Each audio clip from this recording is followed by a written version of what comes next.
이번 시간에는 크록스의 주가가 앞으로도 우상향하려면 어떻게 해야 하는지, 크록스만의 전략을 어떤 방식으로 펼쳐나가야 하는지에 대해서 한번 이야기해 보도록 하겠습니다.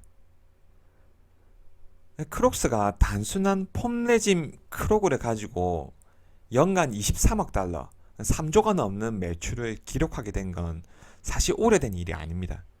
2018년까지만 해도 크록스의 매출은 10억 달러를 넘는 수준이었습니다. 그 이전에는 성장률도 상당히 낮았고요.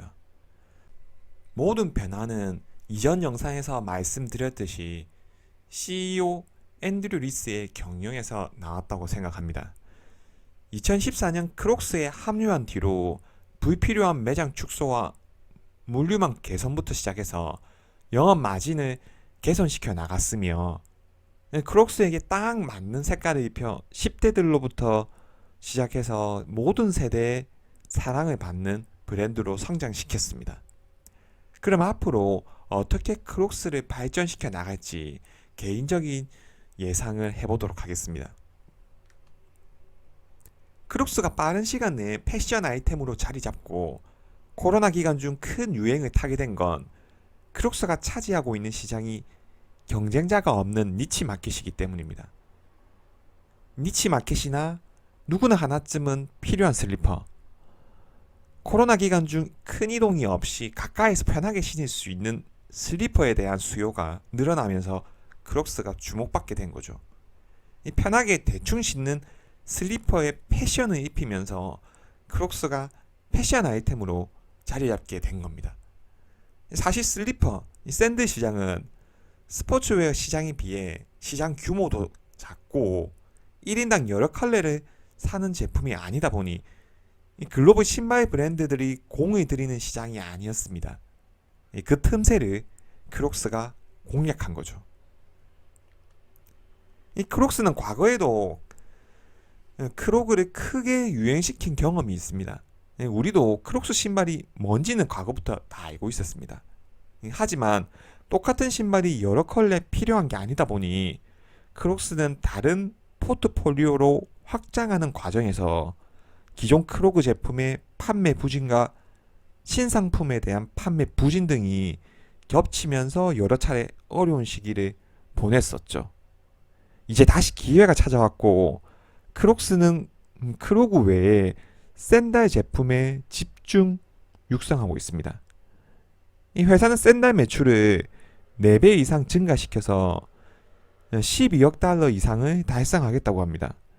회사의 금년 지침이 매출이 35억 달러, 헤이두드의 매출이 8억 9천만 달러 수준이니 앞으로 크로그와 함께 크록스의 수익성을 책임질 제품군으로 샌들을 육성하겠다는 것을 알 수 있습니다. 현재 매출의 60%가량을 차지하는 북미 시장에서 폼 크로그는 크록스 성장에 절대적인 역할을 했습니다. 이 독특하고 획기적인 마케팅을 바탕으로 10대들의 마음을 사로잡았었죠.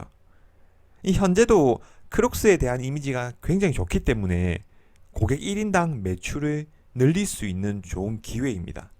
이 폼 크로그와 샌들은 어차피 모양만 다른 제품이니 이 제품의 상상력을 더한다면 충분히 제품 간 시너지를 낼 수 있는 분야입니다.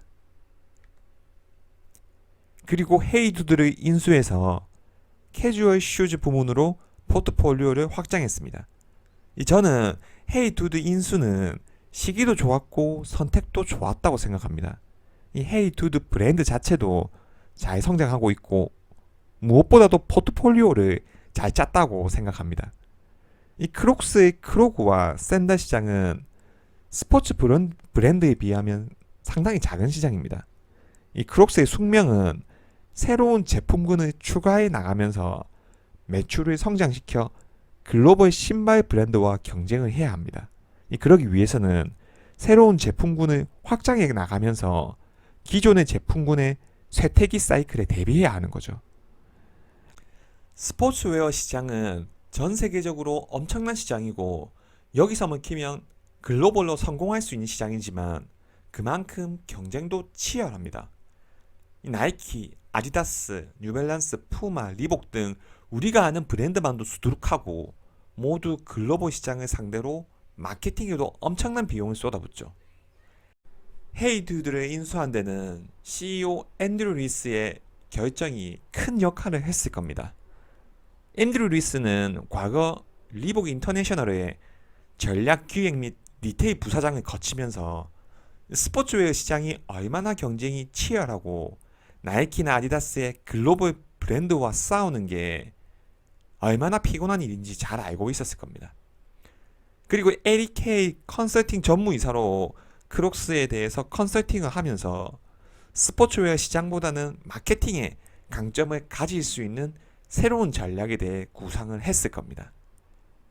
제품군을 선택할 때도 대형 스포츠웨어 브랜드와 경쟁을 피할 수 있는 니치 마켓을 선택했습니다. 일정 수요는 있지만 나이키나 아디다스가 눈여겨보지 않는 곳, 패션에 큰 관심이 없는 사람들이 신을 법한 로퍼나 보토화를 만드는 곳, 하지만 집에 하나씩은 가지고 있을 법한 신발. 앤드류 리스가 이 신발을 새로운 방식으로 마케팅하여 성공할 수 있다면 크록스는 새로운 성장 동력을 얻게 될 겁니다. 헤이두드는 자신의 제품군에서 잘 성장하고 있는 회사이고 크록스와의 물류망과 판매망을 이용하면서 규모의 경제를 달성해 나갈 수 있다면 전체적인 마진율 개선에도 긍정적인 영향을 줄 수 있을 겁니다. 그리고 제품군을 확장하는 단계에서는 새로운 제품군에 크록스가 뛰어들기보다는 인수 합병을 통해 포트폴리오를 추가하는 방법을 선택했습니다. 이 크록스는 성장하기 위해서는 숙명적으로 제품군을 확장시켜 새로운 수요를 창출해야 합니다. 언제 다시 크로그에 대한 인기가 시들해질지 모르기 때문이죠. 이 스포츠웨어처럼 매일 신고 다니는 신발이 아니기 때문에 고객 1인당 교차 판매도 쉽지가 않습니다. 이 슬리퍼 신발 시장 규모 자체가 작기 때문에 유사한 제품으로 확장하기도 쉽지 않습니다. 예전에 크록스를 떠올리는 다양한 제품군으로 확장하려 하다가 회사가 망할 뻔했죠. 이제 크록스가 직접 제품군을 개발해서 늘리는 것보다 잘할 수 있는 폼크로그와 샌드 쪽에 집중하고 인수 합병을 통해 새로운 포트폴리오를 추가해 나갈 것입니다. 앞으로 2, 3년 동안 증가한 차입금 축소와 자본 배치를 얼마나 효율적으로 해 나갈지가 관건일 겁니다. 크록스와 헤이두드의 판매량은 유지가 되어야겠죠. 크록스와 헤이두드는 신발 업계 중에서도 뛰어난 GP 마진과 수익성을 가지고 있습니다.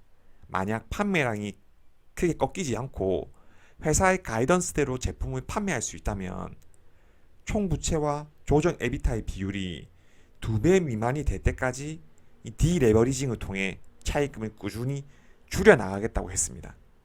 2023년 이후 총 레버리지의 2배 미만이 되는 시점에 개선된 부채 비율과 현금 보유량을 가지고 또 다른 인수 대상을 찾을 겁니다. 그리고 앤드류 리스의 과거 선택을 봤을 때 이번에도 스포츠웨어 브랜드와의 경쟁은 피할 수 있으면서 마케팅을 통해 새로운 가치를 창출할 수 있는 제품군에 도전할 겁니다. 그리고 그 시장은 스니커즈 시장이 될 확률이 굉장히 높습니다. 앤드류 리스는 리복에서 근무하며 글로벌 신발 브랜드와의 살벌한 경쟁을 직접 경험한 인물입니다. 이 크록스의 성장 방향은 메인 마켓이 아니라 니치 마켓으로 정한 것도 그의 전략입니다. 집에 하나씩 있을 법하면서 유행을 일으킬 수도 있고 패션 아이템으로 적합한 스니커즈 브랜드를 눈독 들이고 있을 겁니다. 크록스와 콜라보가 잘 될 뿐만 아니라 이 시장도 지금까지 활동하고 있는 니치 마켓 성격이 짙기 때문입니다. 만약 제품에 대한 성장률을 유지한 채로 보유하고 있는 현금으로 성공적인 인수를 할 수 있다면 이 크록스의 매출은 회사에서 제시한 2026년 60억 달러를 훨씬 넘어서는 성과를 달성할 수 있을 겁니다. 크록스는 코로나 팬데믹을 거치면서 엄청난 성장을 한 회사입니다. 최근 경기의 불확실성과 급격한 인플레, 공급망 문제, 재고 문제 등 크록스의 과거 영업 환경을 위협하는 많은 요소들이 산재해 있습니다. 이 회사가 이러한 불확실성을 어떻게 헤쳐나가는지가 가장 중요한 관건이겠죠. 지금 회사의 밸류에이션은 이러한 불확실성들이 실적에 많은 영향을 줄 거다의 의견이 모아져 있습니다. 3분기 실적에서 시장의 오해를 해소해야 할 어닝을 발표해야 할 겁니다. 이 매출 성장률이 전년 대비 20% 이상 성장을 유지해야 할 것이고 2분기 대비 재고 자산의 축소와 동시에 공급망 부족이 해결되는 모습이 나와야 할 겁니다. 이뿐만 아니라 매출 총이익률 개선과 동시에 홀세일 대비 다이렉트 판매가 증가하는 모습이 나와야 합니다. 이 다양한 브랜드와 콜라보를 통해 브랜드 파워를 유지하는 동시에 헤이두드에게 적합한 마케팅을 제시함으로써 헤이두드의 성장성을 유지하는 것도 중요합니다. 하지만 가장 중요한 것은 크록스의 판매량일 것입니다.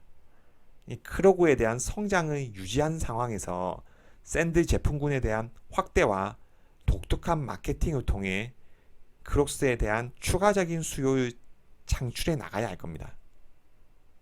시청해 주셔서 감사합니다.